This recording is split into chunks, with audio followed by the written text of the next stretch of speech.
So it's the start of the new year and you're thinking of creating an art channel. So many of them have been popping up.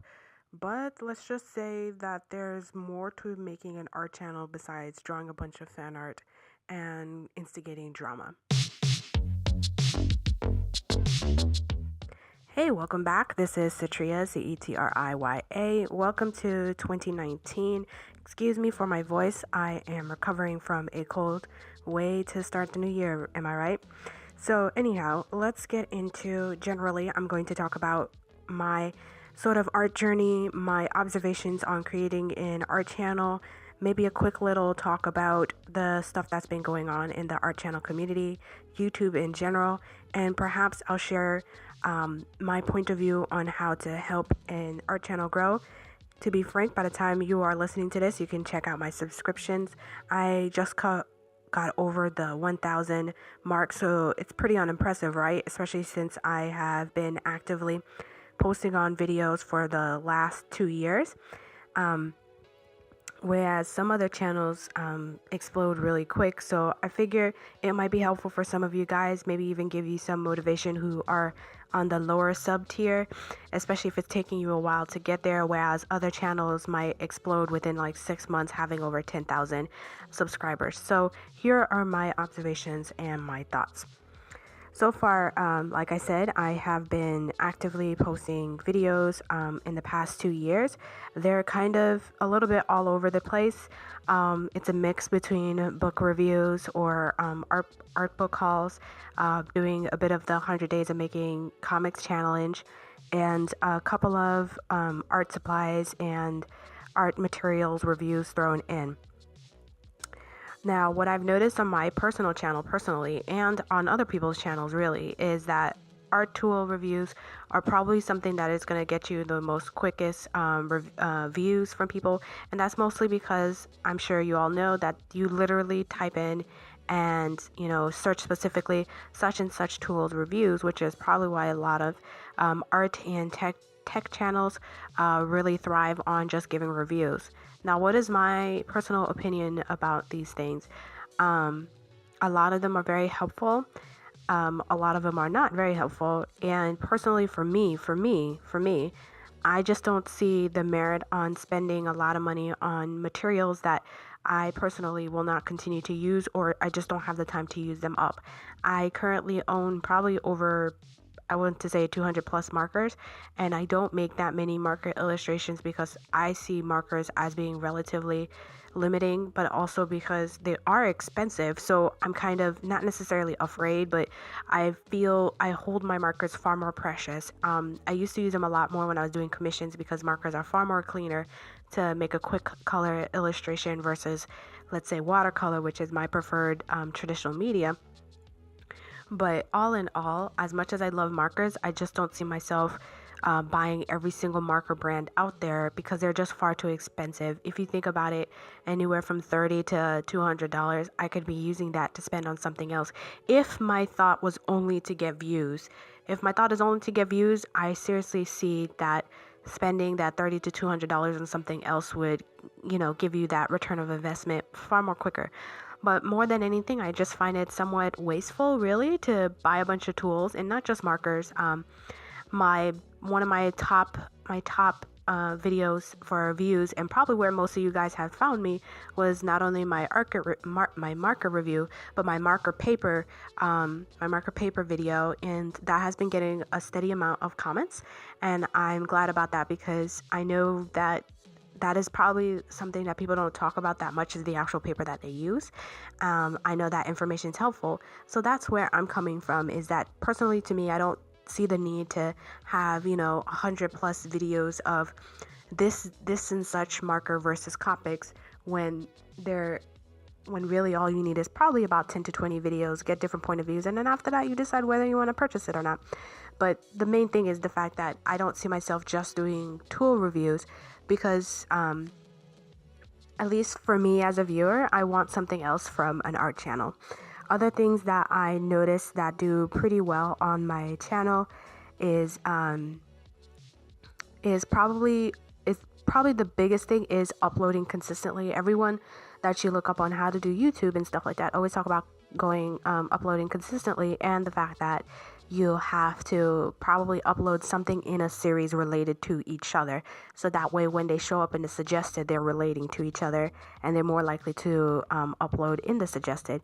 Now, of course, if you guys been following the communities, you've realized that a lot of people have been complaining about how YouTube is constantly changing out its algorithm, the way they suggest things, whether they suppress or push your videos and stuff like that. And again, I'm not an advanced user with this thing. I just know it as someone who has been following YouTube as a viewer and as someone who does YouTube, that these things have been changing, and which makes me want to just really point a quick little, highlight on this comment I'm about to say.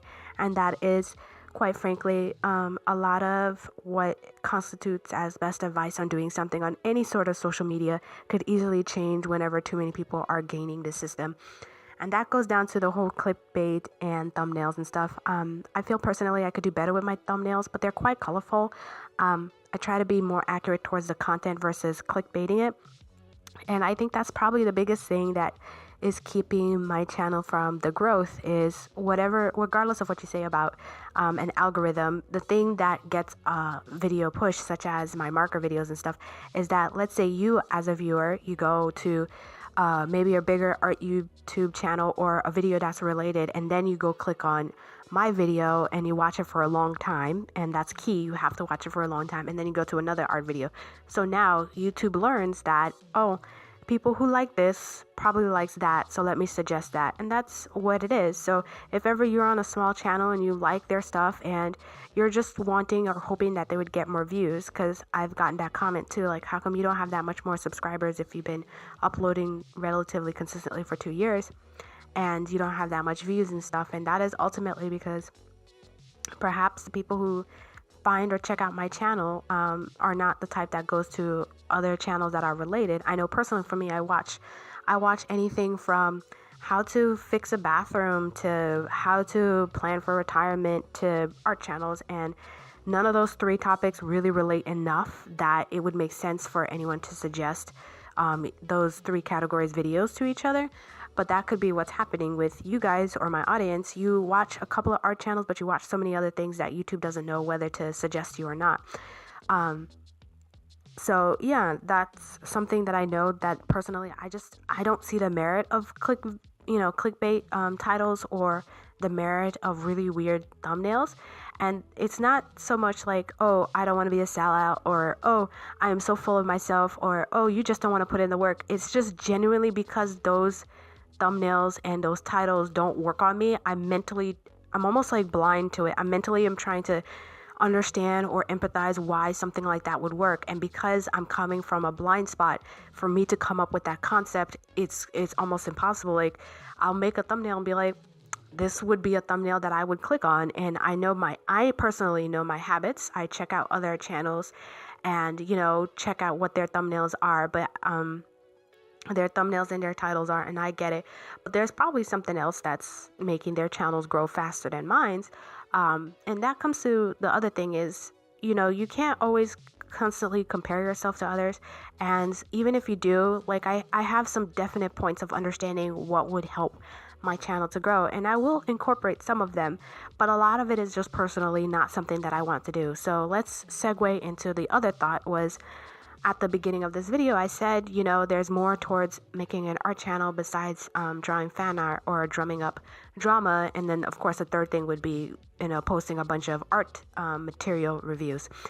I just don't want my channel to be a drama channel. I know in the past 2 years, probably throughout the entire inception of YouTube, but in the past 2-3 years, YouTube has really become like such a drama area. So if you want to quickly, gain subscribers, you just basically target someone who is popular in your area. And it's not just in art channels. I've seen this in how to make money channels. I've seen this on other entertainment channels where either they drum up drama or they'll use such and such name and say, I was reacting to that person's, the reaction videos, whole subculture is that, or, I follow such and such as tutorial, or so they're using that person's built platform so they can build their own platform. most of it is harmless and it's not wrong really, because people do like that. They would not have worked if we didn't like that kind of stuff. I just know that personally for me, and it's not even a purist thing. I personally don't react that much to other people's stuff. I have very little time as it is, and I want to upload something that I'm passionate about and want to find like-minded people who are probably not served. I mean, please leave a comment below and tell me your point of view of what is it that you find interesting in art channels? What is it that attracts you to an art channel? Because personally to me, if I go to an art channel and most of the art is, middle of the road or less, and I would consider my art level relatively middle of the road, and then all you have is a bunch of reaction, videos, or I follow such and such tutorial videos, and then let me comment about it, or I think such and such YouTuber is not that great, or they're fake, or whatever. I just lose interest. I'm not angry, I'm not offended, I'm not upset. I'm just kind of like, well, I didn't learn anything from this, so what's the point?